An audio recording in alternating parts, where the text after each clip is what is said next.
Welcome to the update of Rajamouli గారి కొత్త movie. ఇందులో మహేష్ బాబు గారు హీరోగా నటిస్తున్న విషయం అందరికీ తెలిసిందే. దీని గురించి కొద్దిగా అప్డేట్ అయితే ఉన్నాయి, అవేంటో మనం చూద్దాం. జనవరి 2025లో ఇది షూటింగ్ అయితే స్టార్ట్ అయ్యే అవకాశం ఉంది. ఇది దాదాపు 1000 కోట్ల బడ్జెట్, అంటే ఇది అత్యంత ఖరీదైన సినిమాల్లో ఒకటిగా నిలవనుంది. ఈ చిత్రంలో మహేష్ బాబు హీరోగా, హీరోయిన్ అయితే ప్రియాంక చోప్రా అనుకుంటున్నారు. అది ఇంకా ఊహాగానాలే ఉంది, నిఖరం కాలేదు ఇంకా. ఇది స్టోరీ వచ్చేసరికి ఇండియానా జోన్స్ వంటి క్లాసిక్ చిత్రాల స్ఫూర్తితో ఈ చిత్రం జంగిల్ అడ్వెంచర్ థ్రిల్లర్గా ఉంటుందని భావిస్తున్నారు.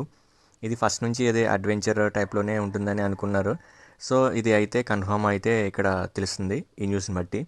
ఈ స్క్రిప్ట్ దక్షిణాఫ్రికా రచయిత విల్బర్ స్మిత్ నవలల నుండి ప్రేరణ పొందింది. అంటే నవల నుంచి తీసుకున్న స్టోరీ దీన్ని బిల్డ్గా చేశారన్నమాట. ఒక మూవీలా తీయటానికి రాజమౌళి గారు చూస్తున్నారు. అంటే ఇది సినిమా ఆషామాషిగా ఏముండదు.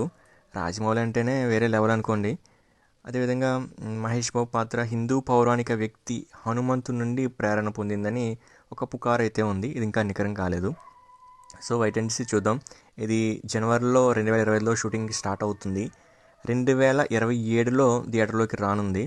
ఇంకా 2 పార్ట్స్ కింద వస్తుంది కాబట్టి నెక్స్ట్ పార్ట్ 2028 ఎండింగ్ కల్లా వస్తుందని ఇన్ఫర్మేషన్ అయితే ఉంది. సో దీనికి మ్యూజిక్ డైరెక్టర్గా ఎప్పుడు రాజమౌళి గారికి ఎప్పుడు ఉండే అతనే ఎంఎం కీరవాణి గారు దీనికి మ్యూజిక్ అందిస్తున్నారు. This is the update of SSMB29. ఇలాంటి మోర్ వీడియోస్ వస్తూనే ఉంటాయి. Please do subscribe my channel. Thank you for watching. Thank you so much.